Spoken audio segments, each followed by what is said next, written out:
જય શ્રી કૃષ્ણ. રાધે રાધે. મારી યુટ્યુબ ચેનલમાં તમારું હાર્દિક સ્વાગત છે. દર્શક મિત્રો, હું ભગવાન શિવ અને માતા પાર્વતીને પ્રાર્થના કરું છું કે જે પણ મનુષ્ય આ વિડીયોને લાઈક કરશે અને કોમેન્ટમાં હર હર મહાદેવ લખશે, તેનું જીવન ધન, ધાન્ય અને સુખ સમૃદ્ધિથી ભરાઈ જાય. તેમના જીવનમાં કોઈ ચિંતા ના રહે. દર્શક મિત્રો, આ વિડીયો અંત સુધી જરૂર જુઓ, કારણ કે અધૂરું જ્ઞાન હાનિકારક હોય છે. તો ચાલો આ દિવ્ય અને પ્રેરણાદાયી કથા શરૂ કરીએ. આજે આપણે એક એવી કથા તરફ પ્રયાણ કરીએ છીએ જે કૈલાશ પર્વતની પવિત્ર ભૂમિ પર બની હતી. ત્યારે એક શાંત અને દિવ્ય સાંજે માતા પાર્વતી ભગવાન શિવ પાસે બેઠા હતા. પવનની ઠંડી લહેરો કૈલાશની ગુફાઓમાં ગુંજી રહી હતી અને ચંદ્રનો પ્રકાશ હિમાચ્છાદિત શિખરો પર ચમકી રહ્યો હતો. માતા પાર્વતીના મનમાં એક પ્રશ્ન ઉદ્ભવ્યો. તેમણે શિવજીને પૂછ્યું, હે નાથ, મનુષ્ય આ જગતમાં નાના મોટા દાન કરે છે. કોઈ અન્નદાન કરે છે, કોઈ વસ્ત્ર, તો કોઈ ધન. પરંતુ હે મહાદેવ, એવું કયું દાન છે જે સૌથી શ્રેષ્ઠ અને ઉત્તમ છે, જેનું ફળ મનુષ્યને અવશ્ય પ્રાપ્ત થાય છે? શિવજીએ મંદ મુસ્કાન સાથે પાર્વતી તરફ જોયું અને કહ્યું, હે દેવી, તું જગતની માતા છે અને તારો પ્રશ્ન અત્યંત ગહન છે. સાચું દાન એ નથી જે બતાવવા માટે કરવામાં આવે, પરંતુ એ છે જે નિસ્વાર્થ ભાવે દિલના ઊંડાણથી કરવામાં આવે. આ વાત હું તને એક કથા દ્વારા સમજાવું. આ કથા માત્ર પ્રેરણાદાયી જ નથી, પણ જે કોઈ તેને ધ્યાનથી સાંભળે તેને જીવનનો સાચો માર્ગ પણ પ્રાપ્ત થાય છે. જેવું જ શિવજીએ આ વાત કહી, કૈલાશનું વાતાવરણ એક દિવ્ય શાંતિથી ભરાઈ ગયું અને ત્યારબાદ શિવજીએ કથા શરૂ કરી. પ્રાચીન કાળની વાત છે. ગંગા નદીના કિનારે આવેલા એક નાનકડા ગામ વિશ્વપુરમાં નંદન નામનો એક યુવક રહેતો હતો. નંદન લાકડા કાપીને પોતાનું ગુજરાન ચલાવતો. તેની પત્ની સુમિત્રા સાથે તે એક સાદું અને સંઘર્ષભર્યું જીવન જીવતો હતો. લાકડા વેચીને મળતી આવક એટલી ઓછી હતી કે ઘરમાં અન્ન અને વસ્ત્રોની સતત અછત રહેતી. જ્યારે એક દિવસ સુમિત્રા ગુસ્સે ભરાઈને નંદનને કહે છે, હે સ્વામી, આ ગરીબી અને મુશ્કેલીઓનું જીવન ક્યાં સુધી ચાલશે? ના તો આપણે તહેવારો ઉજવી શકીએ, ના તો જીવનમાં ખુશીઓનો અનુભવ કરી શકીએ. તમે આ લાકડા કાપવાનું કામ છોડીને શા માટે નગરમાં જઈને કોઈ બીજું કામ નથી શોધતા? નંદને શાંતિથી પ્રેમભરી નજરે સુમિત્રા તરફ જોયું અને કહ્યું, પ્રિયે, હું તારી દરેક વાત માનું છું, પણ આ ગામની શાંતિ અને પવિત્રતા નગરમાં ક્યાંથી મળશે? હું આ ગામ છોડી શકું નહીં અને હું નથી ઈચ્છતો કે આ વિષય ફરીથી આપણી વચ્ચે ચર્ચાય. ચાલ, ભોજન તૈયાર છે ને? ખાઈ લઈએ અને હું લાકડા કાપવા જાઉં. જેવું જ ભોજન પૂરું થયું, નંદન લાકડા કાપવા જંગલ તરફ નીકળી પડ્યો. તે ચાલતો ચાલતો ઘણે દૂર નીકળી ગયો. તેના મનમાં વિચાર આવ્યો, આજે હું ઘણું દૂર આવી ગયો છું. મને એક મોટું ઝાડ જોઈએ, જેથી આજે સારી આવક થાય. પણ આજુબાજુ કોઈ મોટું ઝાડ દેખાતું નથી. આ એક નાનું ઝાડ છે. ચાલો, આજે આનાથી જ કામ ચલાવું. નંદને એ ઝાડ કાપ્યું, લાકડાનું ગાંઠિયું બાંધ્યું અને તેને માથે ઉપાડી નગર તરફ ચાલી નીકળ્યો. પણ જ્યારે તે નગર પહોંચ્યો ત્યારે તેને ખબર પડી કે આજે લાકડા ખરીદનાર કોઈ નથી. તે નિરાશ થઈને વિચારવા લાગ્યો, શું મારે આ બધા લાકડા ઘરે પાછા લઈ જવા પડશે? ત્યારે રસ્તે એક વૃદ્ધ પંડિતે તેને હાકલ કરી, અરે લાકડા વેચનાર, અહીં આવ. નંદન ઝડપથી તેની પાસે ગયો. પંડિતે પૂછ્યું, આ લાકડાની કિંમત શું છે? નંદને કહ્યું, પંડિતજી, જો તમે બધા લાકડા લો તો હું ઓછા ભાવે આપી દઈશ. પંડિતે કહ્યું, મને બધા લાકડા જોઈએ, પણ મારા ભાવે. નંદન થાકેલા અવાજે બોલ્યો, એટલે આ લાકડા ખૂબ સસ્તા થઈ જશે. પણ ઠીક છે, તમે જે આપો તે લઈ લઉં. હું ખૂબ થાકી ગયો છું. પંડિતે થોડા રૂપિયા આપ્યા અને કહ્યું, આ લે અને લાકડા અહીં મૂકી દે. અરે, તું ભૂખ્યો લાગે છે. ભોજન કરીશ? બધું તૈયાર છે, ખાઈને જજે. નંદને કહ્યું, મને ખૂબ ભૂખ લાગી છે, પણ જો હું ખાઈશ તો તમારા માટે બચશે નહીં. રહેવા દો, હું ઘરે જઈને ખાઈ લઈશ.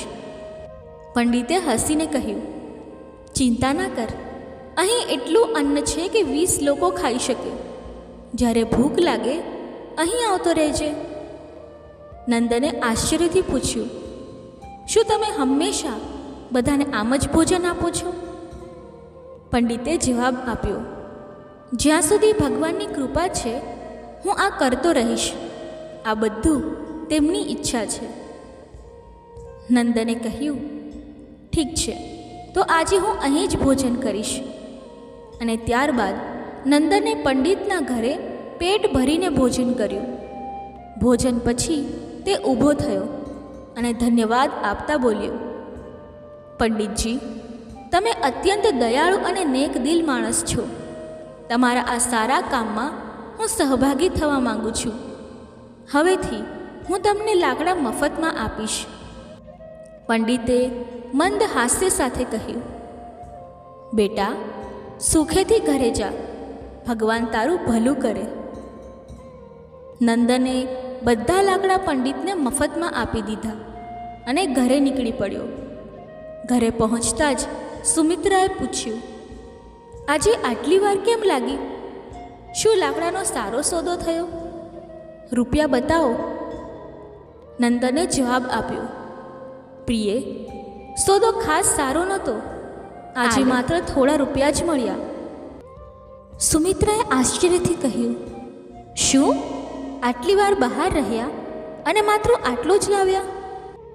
હું તો વિચારતી હતી કે આજે બમણું કમાઈને લાવશો. તમે આટલી વાર ક્યાં હતા? શું કરતા હતા? નંદને શાંતિથી સમજાવ્યું, હું લાકડા વેચવા ગયો હતો, પણ ખરીદનાર કોઈ ના મળ્યું. પછી નગરમાં ગૌરીશંકર પંડિત નામના એક વિદ્વાનના ઘરે ગયો. તે જેને મળે તેને પ્રેમથી ભોજન કરાવે છે. આવા લોકો માટે આપણે કંઈક કરવું જોઈએ. સુમિત્રાએ પૂછ્યું, દરરોજ ભોજન કરાવે? તો તે ખૂબ ધનવાન હશે, નહીં તો આટલા લોકોને કેવી રીતે ખવડાવે? અને તમે તેમની મદદ કેવી રીતે કરી? નંદને કહ્યું, તે એટલા ધનવાન નથી જેટલું તું વિચારે છે. તે નગરના મંદિરના પૂજારી છે અને પોતાની મહેનતની કમાણીથી બધાને ખવડાવે છે. મેં તેમની મદદ માટે કહ્યું કે હું હવેથી લાકડા મફતમાં આપીશ. સુમિત્રાએ ગુસ્સે થઈને કહ્યું, શું? આટલું જ? જો તમે 2 ગાંઠિયા લાકડા નહીં કાપો તો ઘર કેવી રીતે ચાલશે? નંદને શાંતિથી જવાબ આપ્યો, હું મારાથી બનતા પ્રયત્નો કરીશ અને ભગવાન જે ઈચ્છશે તે થશે. આજે મેં તેમના ઘરે ભોજન કર્યું છે. એક દિવસ તને પણ ત્યાં લઈ જઈશ. અને ત્યારબાદ નંદને દરરોજ લાકડા કાપ્યા અને પોતાના વચન મુજબ પંડિતને મફતમાં આપ્યા. એક દિવસ પંડિત ભોજન કરવા બેસ્યા હતા ત્યારે બહારથી નંદનનો અવાજ આવ્યો, પંડિતજી, લાકડા લઈ આવ્યો છું, આવીને લઈ લો જેથી હું જઈ શકું.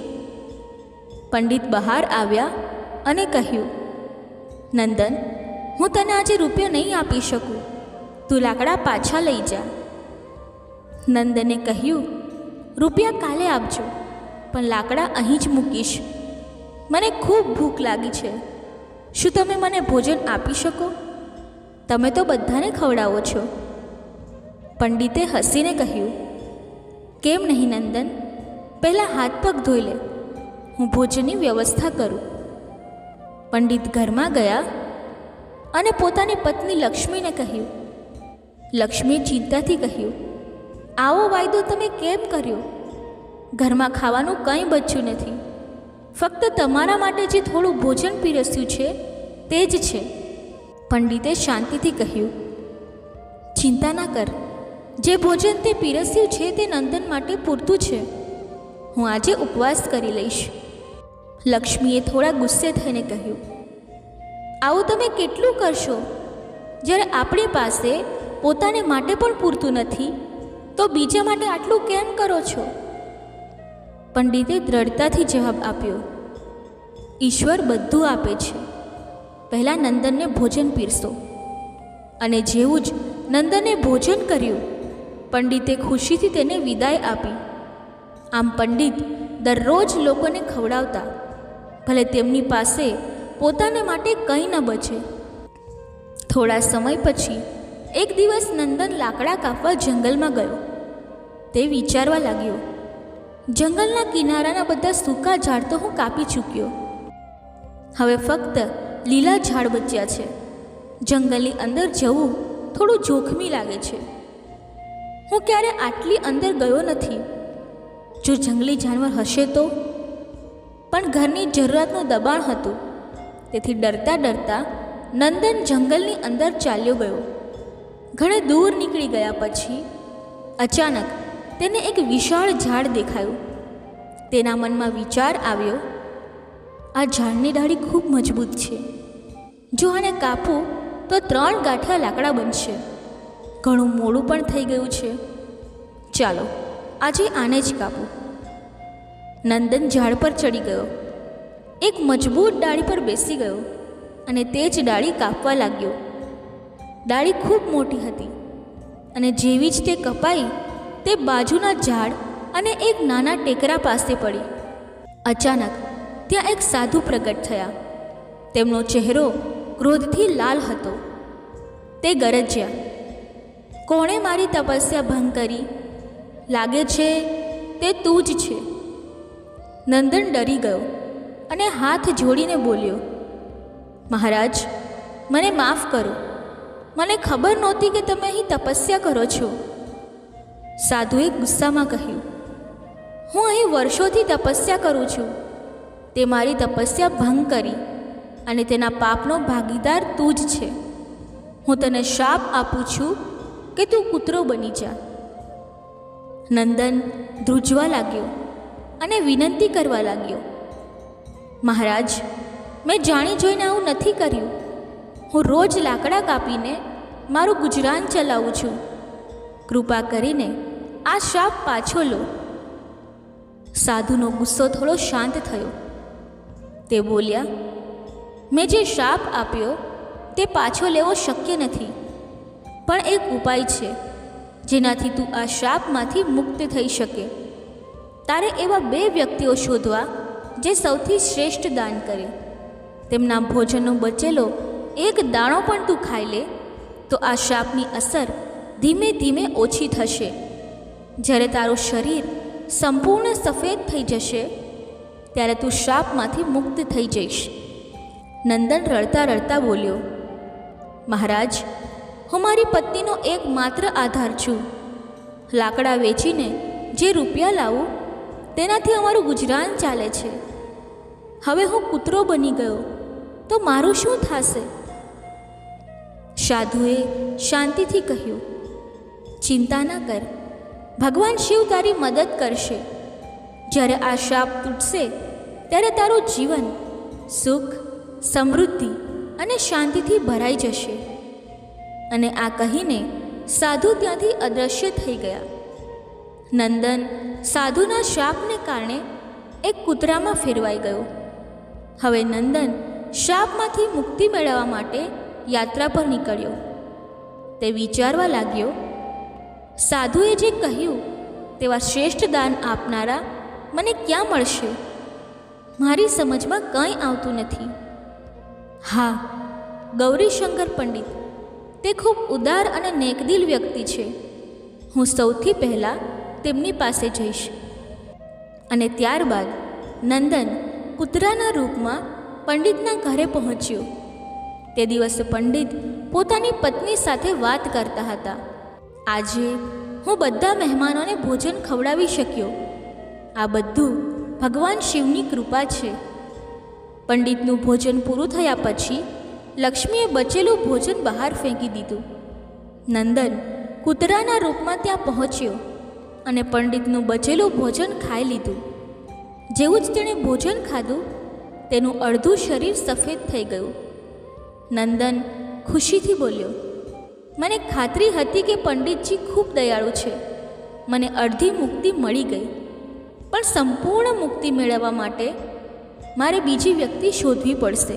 અને આમ વિચારીને નંદન બીજી વ્યક્તિની શોધવા નીકળી પડ્યો. એક દિવસ તે એક ખેતરમાં પહોંચ્યો, જ્યાં હર્ષદ નામનો એક યુવક હળ ચલાવતો હતો. નંદન કૂતરાના રૂપમાં તેના ઘરની સામે બેસી ગયો. ત્યાંથી પસાર થતો એક વ્યક્તિ ગોવિંદ ગાય લઈને જતો હતો. તે બોલ્યો, હર્ષદ ખૂબ નેક માણસ છે. તે માત્ર મને જ નહીં, ઘણા લોકોને ગાયનું દાન કરે છે. આવા માણસને આશીર્વાદ મળવા જોઈએ. આ સાંભળીને નંદન વિચારવા લાગ્યો, આજે મને શ્રાપમાંથી મુક્તિ મળી જશે. હર્ષદ પણ પંડિતજી જેવો જ દયાળુ હશે. નંદને ઘણી રાહ જોવી પડી. જ્યારે હર્ષદે ભોજન કર્યું અને પોતાની પત્તર બહાર ફેંકી, ત્યારે નંદન ઝડપથી ગયો અને તેમાં બચેલું ભોજન ખાઈ લીધું. પણ તે આશ્ચર્યચકિત થઈ ગયો. તે બોલ્યો, અરે, મારા શરીરનો રંગ બદલાયો નથી. હર્ષદે ગાયનું દાન પણ કર્યું, તો પછી આવું કેમ થયું? મને કંઈ સમજાતું નથી. થોડા સમય પછી નંદન પાછો પંડિતના ઘરે આવીને બેસી ગયો. ત્યાં તેને બે યુવકોની વાતચીત સંભળાઈ. પહેલો યુવક બોલ્યો, આજે હર્ષદે ફરી ગાયનું દાન કર્યું. બીજો યુવક બોલ્યો, હા, તે ભલે ગમે તેટલો મોટો દાતા લાગે, પણ તે હંમેશા નગરની બહારના લોકોને જ બોલાવીને દાન કરે. સાચું જાણીશ તો આશ્ચર્ય થશે. તેની બધી ગાયો 2 મહિનાથી વધુ દૂધ આપતી નથી. પહેલો યુવક ચોંકીને બોલ્યો, શું? જો તે આવું કરે તો તેને અવશ્ય પાપ લાગશે. આપણા રાજા જેવું કોઈ નથી. તે એક મહાન દાતા છે. 1 અઠવાડિયાથી ભોજન વહેંચે છે અને આવતીકાલે અંતિમ દિવસે વસ્ત્રોનું દાન પણ કરશે. રાજા પોતે 1 અઠવાડિયાથી લોકો સાથે બેસીને ભોજન કરે છે. આવો ઉદાર માણસ ક્યાંય જોયો છે? બીજો યુવક બોલ્યો, આ તો કંઈ નથી. તેમણે આપણા નગરમાં સારા રસ્તાઓ બનાવ્યા, દરેક જગ્યાએ કૂવા અને તળાવો ખોદાવ્યા. સાચે જ આવો ધર્માત્મા મેં ક્યારેય નથી જોયો. આ વાત સાંભળીને નંદન ખૂબ ખુશ થયો. તેના મનમાં વિચાર આવ્યો, ચાલો, હવે નક્કી મને આ શાપમાંથી મુક્તિ મળી જશે. મારે તુરંત રાજા પાસે જવું જોઈએ. તે રાજમહેલમાં નથી, પણ લોકો સાથે ભોજન કરે છે. આ તકનો લાભ લેવો જોઈએ. બીજા જ દિવસે નંદન તે જગ્યાએ પહોંચ્યો જ્યાં રાજા ભોજન કરાવતા હતા. તેમણે રાજાને વસ્ત્રો વહેંચતા જોયા. નંદન વિચારવા લાગ્યું, રાજા કેટલા મહાન છે. તે ભોજન આપવાની સાથે બધાને વસ્ત્રો પણ વહેંચે છે. હું જે શ્રેષ્ઠ લોકોને શોધું છું તે નિશ્ચિત આ જ વ્યક્તિ છે. રાજાએ ભોજન કર્યું અને સૈનિકોએ તેમની પત્તર બહાર ફેંકી. નંદન ત્યાં ગયો અને બચેલું ભોજન ખાઈ લીધું. તે ચોંકી ગયો. તે બોલ્યો, અરે, આ શું? આટલા મહાન દાતા રાજાનું ભોજન ખાધા પછી પણ મારો રંગ બદલાયો નથી. આ શાપ કોઈ બીજા કારણે લાગે છે. મારે તુરંત તે સાધુ પાસે જવું જોઈએ. અને ત્યારબાદ નંદન તે જગ્યાએ પહોંચ્યો જ્યાં સાધુ હતા. તેમણે સાધુને પ્રણામ કર્યા. સાધુએ તેને નિરાશ જોઈને પૂછ્યું, શું થયું નંદન? લાગે છે કે તને હજી ફક્ત એક જ સાચી વ્યક્તિ મળી. તારો અડધો રંગ જ બદલાયો છે. શું તને બીજું કોઈ નહીં મળ્યું? નંદને કહ્યું, મહારાજ, પંડિતજીનું ભોજન ખાધા પછી હું અડધો ઠીક થયો. પછી મેં તેમનાથી પણ મોટા દાતાઓને જોયા, પણ તેમના ભોજનની કોઈ અસર ન થઈ. આપણા નગરના રાજા ખૂબ ધર્મી છે. તેમણે 1 અઠવાડિયું ભોજન કરાવ્યું, વસ્ત્રો વહેંચ્યા, અને તેમનું ભોજન ખાધા પછી પણ હું શાપમાંથી મુક્ત ન થયો. આમાં કોઈ રહસ્ય છે? કૃપા કરીને મને સમજાવો. સાધુએ થોડીવાર રોકાઈને કહ્યું, નંદન, આમાં આશ્ચર્યની વાત નથી. તે જે લોકોને જોયા તેમનું દાન સાચું દાન નહોતું. હર્ષદ એવી વસ્તુઓનું દાન કરતો હતો જેની તેને જરૂર નહોતી. જો તેને તેની જરૂર હોત તો તે ક્યારેય દાન ન કરત. અને રાજા, તે જે કંઈ દાન આપે છે તે દાન નથી. તે પોતે કમાતો નથી. તે તારા જેવા લોકોના રાજસ્વનો ઉપયોગ રાજ્યના લોકો પર કરે છે. ગઈકાલે જે ભોજન અને વસ્ત્રો વહેંચાયા તે પણ રાજસ્વમાંથી જ આવ્યા. તેથી રાજાનું દાન દાન ન ગણાય. તે ફક્ત લોકોના પૈસા લોકો પર ખર્ચે છે. આવા ભોજનની તારા શાપ ઉપર કોઈ અસર ન થઈ શકે. સાધુએ આગળ કહ્યું, સાચું દાન તે જ હતું જે પંડિતે ભૂખ્યાને ભોજન આપીને કર્યું, ભલે તેમણે પોતે ન ખાધું. તેમનું દાન સૌથી શ્રેષ્ઠ હતું. તેથી તારે હજી પ્રયત્ન કરવો પડશે. તું મુક્તિની નજીક છે. નંદને કહ્યું, સમજાયું મહારાજ, આભાર. અને ઉદાસ મનથી નંદન ત્યાંથી ચાલી નીકળ્યો. તે વિચારવા લાગ્યો, હું ઘણે દૂર આવી ગયો છું. ખૂબ ભૂખ લાગી છે. નજીકમાં કંઈ ખાવાનું મળે તો સારું. ત્યારે તેની નજર એક વૃદ્ધ ખેડૂત શંભુ પર પડી, જે ઘડામાં પાણી લઈને જતો હતો. નજીકમાં ઊભેલા 2 યુવકો વાતો કરતા હતા. એક યુવક બોલ્યો, આ ખેડૂતને જો, રોજ આ ગરમીમાં પાણીનો ઘડો લઈને અહીંથી પસાર થનારાઓને પાણી પીવડાવે. તે 79 વર્ષનો લાગે છે, પણ તેનું કામ પ્રશંસનીય છે. થોડી વાર પછી શંભુએ ભોજન કાઢ્યું અને ખાવા બેસ્યો. નંદન કૂતરાના રૂપમાં ભૂખ્યો હતો. શંભુએ તેને જોયો અને પોતાના ભોજનમાંથી થોડું લઈને નંદનને આપ્યું.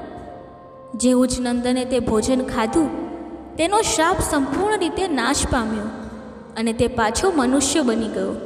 નંદને શંભુને ધન્યવાદ આપ્યા અને ખુશી ખુશી ઘરે પાછો ફર્યો. તે વિચારવા લાગ્યો, સાચે દાન ક્યારેય નાનું કે મોટું નથી હોતું. ભૂખ મટાડનાર પંડિત અને તરસ छिपावનાર આ ખેડૂત જેવું હોવું એ જ સાચું દાન છે. સૌથી શ્રેષ્ઠ દાન એ છે જે નિસ્વાર્થ ભાવે બીજાની મદદ માટે કરવામાં આવે. અને આમ નંદન પોતાની પત્ની પાસે પોતાના ઘરે પાછો ફર્યો અને ખુશીથી જીવન જીવવા લાગ્યો. પણ આ કથા અહીં પૂરી નથી થતી. થોડા સમય પછી ગૌરીશંકર પંડિતની આર્થિક સ્થિતિ એટલી ખરાબ થઈ ગઈ કે ઘરમાં અન્નનો એક દાણો પણ ન બચ્યો. લક્ષ્મીએ તેમને કહ્યું, નજીકના નગરમાં એક રાજા રહે છે જે પુણ્ય ખરીદે છે. તમે ત્યાં જઈને તમારું થોડું પુણ્ય વેચીને રૂપિયા લઈ આવો, જેથી આપણું ગુજરાન ચાલે.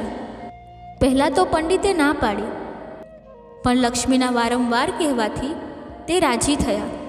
લક્ષ્મીએ તેમને ખાવા માટે 4 રોટલી બનાવી આપી. પંડિત ઘરેથી નીકળી પડ્યા. જ્યારે તે નગરની નજીક પહોંચ્યા ત્યાં તેમને એક તળાવ દેખાયું. સ્નાન અને દૈનિક કર્મો પૂરા કરી તે રોટલી ખાવા બેસ્યા.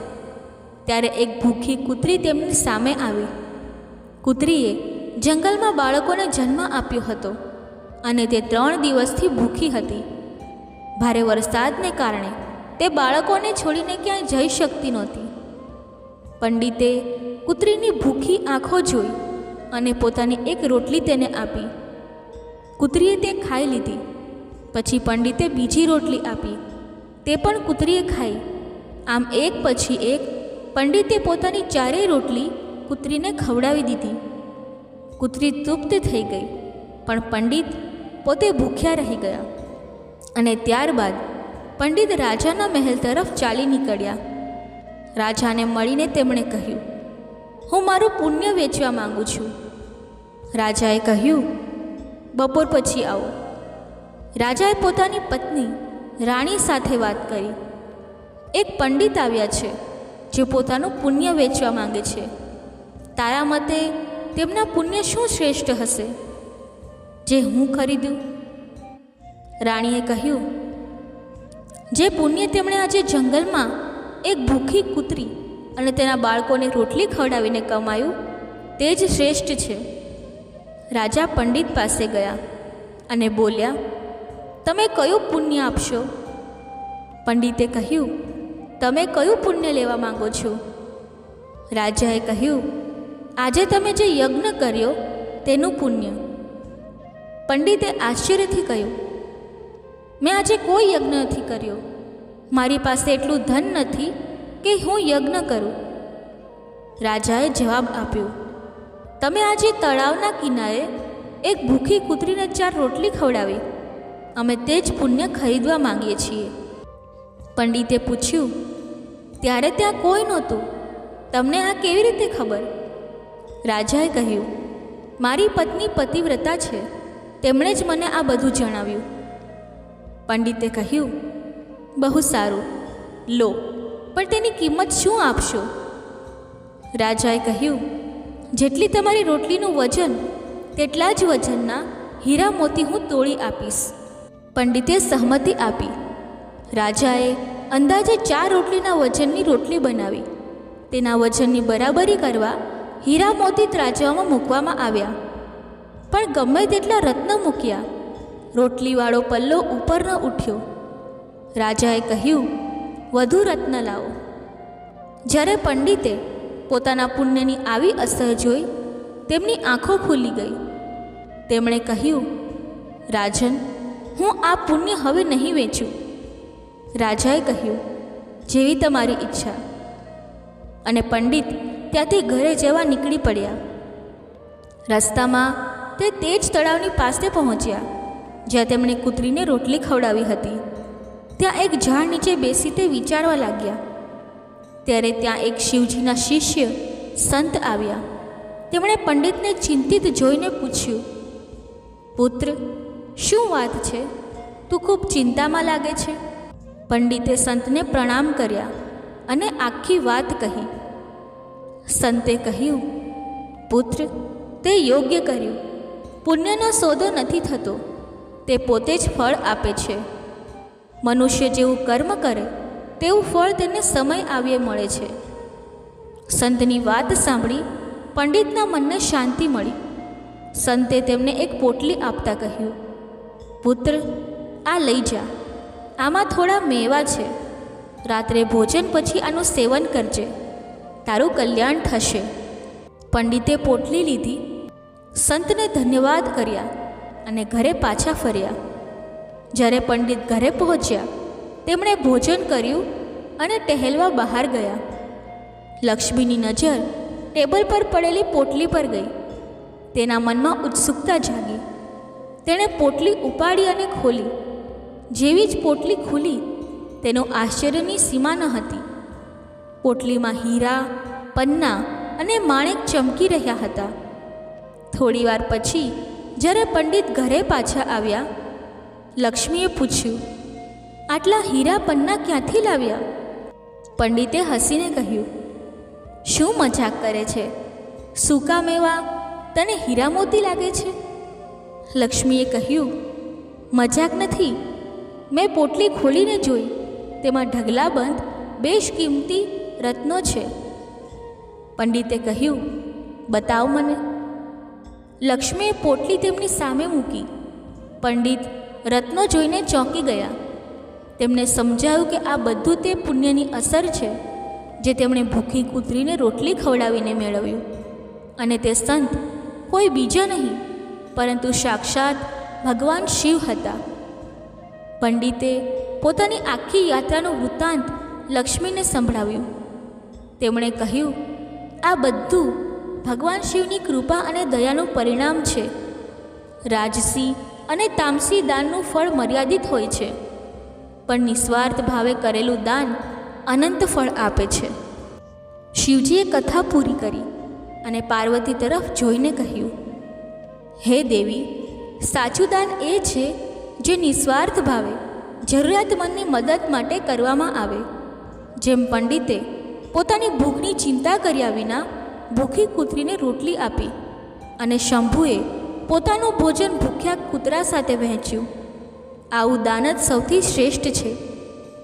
પાર્વતીએ હાથ જોડીને કહ્યું, હે નાથ, આ કથાએ મારા હૃદયને સ્પર્શી લીધું. આજથી હું પણ આવા નિસ્વાર્થ દાનનું મહત્ત્વ સમજીશ અને લોકોને પ્રેરણા આપીશ. દર્શક મિત્રો, આ કથા આપણને શીખવે છે કે સાચું પુણ્ય ત્યાગ અને નિસ્વાર્થ સેવામાં છે. દેખાડા માટે કરેલું દાન ન તો સાચું પુણ્ય આપે, ન તેની લાંબા ગાળાની અસર રહે. દાન હંમેશા નિસ્વાર્થ ભાવે થવું જોઈએ. જેમ પંડિતે ભૂખી કૂતરીને રોટલી આપી, તેમણે એ ન વિચાર્યું કે આ નાનું ત્યાગ આટલું મોટું ફળ આપશે.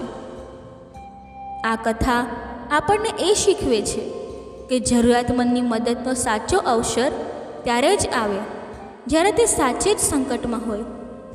આપદામાં આપેલી નાની મદદ પણ અમૂલ્ય હોય છે. તે માત્ર જરૂરિયાતમંદનું જીવન નથી બદલતી, પણ આપનારના જીવનમાં પણ સકારાત્મક પરિવર્તન લાવે છે. જ્યારે કોઈ વ્યક્તિ ત્યાગની ભાવનાથી દાન કરે તો તેના અંતરમાંથી માયાનો મોહ ખતમ થઈ જાય છે અને આ ત્યાગ મનુષ્યને અહંકારથી મુક્ત કરે છે અને તેને ભગવાન શિવની નજીક લઈ જાય છે. જ્યારે કોઈ વ્યક્તિ ત્યાગની ભાવનાથી દાન કરે તો તેના અંતરમાંથી માયાનો મોહ ખતમ થાય છે. આ ત્યાગ મનુષ્યને અહંકારથી મુક્ત કરે છે. ત્યારબાદ શિવજીએ પાર્વતીને કહ્યું, હે દેવી, આ કથા દ્વારા એક જ વાત સ્પષ્ટ થાય છે કે દાનનું મૂલ્ય તેના દેખાવમાં નથી, પણ તેની નિષ્ઠા અને નિસ્વાર્થ ભાવનામાં છે. જે દાન હૃદયની ઊંડાઈથી બીજાના દુઃખને દૂર કરવાના ઉદ્દેશ્યથી કરવામાં આવે તે જ સાચું દાન છે. આવું દાન મનુષ્યના આત્માને શુદ્ધ કરે છે અને તેને ઈશ્વરની કૃપાનો પાત્ર બનાવે છે. પાર્વતીજીએ શિવજીના ચરણોમાં શીશ ઝુકાવીને કહ્યું, હે મહાદેવ, આ કથાએ મારા હૃદયને સ્પર્શી લીધું. હવેથી હું આ નિસ્વાર્થ દાનનું મહત્ત્વ સમજીશ અને જગતના લોકોને તેના માટે પ્રેરિત કરીશ. આપની કૃપાથી આજે મને જીવનનો સાચો માર્ગ મળ્યો. શિવજીએ મંદ હાસ્ય સાથે કહ્યું, હે પાર્વતી, જે મનુષ્ય આ કથાને ધ્યાનથી સાંભળે અને તેના સંદેશને જીવનમાં અપનાવે તેનું જીવન ધન, ધાન્ય, સુખ અને શાંતિથી ભરાઈ જાય. તેના સર્વ કષ્ટો દૂર થાય અને તે મારી ભક્તિમાં લીન થઈને મોક્ષનો માર્ગ પ્રાપ્ત કરે. દર્શક મિત્રો, આ કથા આપણને શીખવે છે કે સાચું પુણ્ય એ ત્યાગ અને નિસ્વાર્થ સેવામાં રહેલું છે. દેખાડા માટે કરેલું દાન ક્યારે સાચું પુણ્ય નથી આપતું, ન તો તેની લાંબા ગાળાની અસર રહે. જેમ પંડિતે ભૂખી કૂતરીને પોતાની ચારે રોટલી આપી, તેમણે ક્યારેય ન વિચાર્યું કે આ નાનકડું ત્યાગ આટલું મોટું ફળ આપશે. એ જ રીતે શંભુ ખેડૂતે પોતાનું ભોજન ભૂખ્યા કૂતરા સાથે વહેંચીને નિસ્વાર્થ દાનનું ઉદાહરણ આપ્યું. જ્યારે આપણે આપદામાં કોઈ જરૂરિયાતમંદની મદદ કરીએ ત્યારે ભલે તે મદદ નાની હોય પણ તે અમૂલ્ય બની જાય છે. આવી મદદ માત્ર જરૂરિયાતમંદનું જીવન નથી બદલતી, પણ આપનારના જીવનમાં પણ સકારાત્મક પરિવર્તન લાવે છે. આવું દાન મનુષ્યના હૃદયમાંથી અહંકાર, લોભ અને માયાને દૂર કરે છે અને તેને ભગવાન શિવની નજીક લઈ જાય છે. આ કથાનો સંદેશ આપણે આપણા જીવનમાં ઉતારવો જોઈએ. આપણે દરેકે પોતાના સામર્થ્ય મુજબ નિસ્વાર્થ ભાવે જરૂરિયાતમંદોની મદદ કરવી જોઈએ. જેમ પક્ષી નદીમાંથી પાણી પીવે નદીનું પાણી ઓછું નથી થતું, તેમજ આપણી સામર્થ્ય મુજબ દાન કરવાથી આપણું ધન ક્યારેય ખૂટતું નથી. ઉલટું ભગવાન શિવની કૃપાથી આપણું જીવન વધુ સમૃદ્ધ બને છે. હવે આ કથાનો સંદેશ આપણે આપણા જીવનમાં અપનાવીએ. જ્યારે પણ કોઈ ભૂખ્યો તરસ્યો કે જરૂરિયાતમંદ આપણી સામે આવે ત્યારે આપણે પોતાની શક્તિ મુજબ તેની મદદ કરવાનો પ્રયત્ન કરીએ. આવું દાન ભલે નાનું લાગે, પણ તે ભગવાન શિવના દરબારમાં અમૂલ્ય ગણાય છે. તો ચાલો આ દિવ્ય કથાનો સંદેશ હૃદયમાં સાચવી નિસ્વાર્થ દાનનો માર્ગ અપનાવીએ અને ભગવાન શિવની કૃપા પ્રાપ્ત કરીએ. હર હર મહાદેવ. દર્શક મિત્રો, જો આ કથા તમને પસંદ આવી હોય તો વિડીયોને લાઈક કરી ચેનલને સબસ્ક્રાઈબ જરૂરથી કરજો અને કોમેન્ટ બોક્સમાં હર હર મહાદેવ અવશ્ય લખજો. ધન્યવાદ. જય શ્રી કૃષ્ણ. રાધે રાધે.